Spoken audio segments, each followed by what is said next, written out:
Today, we'll be installing your Blindsgalore Classic Roman shades. Before you begin, check your box to ensure your window treatment is as ordered and your install guide and hardware is included. For motorized shades, you want to test the motor by plugging it into the wall. A green light should appear.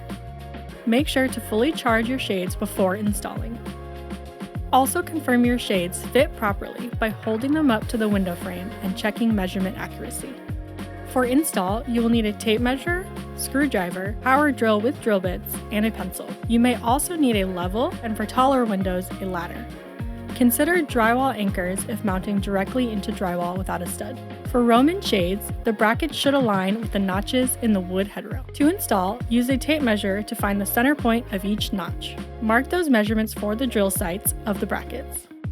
Drill the marked points and screw in the brackets. Lift the shades into place and slide the bracket screws into the headrail. Then secure each side by tightening the wing nuts. For Roman shades wider than 36 inches, we recommend a 2-person installation. Finally, test the motor by completing a full cycle of raising and lowering your shades, stopping mid-window to ensure smooth movement and proper response of the controls. From measuring to installing, we're here to help you every step of the way. Find us at blindsgalore.com.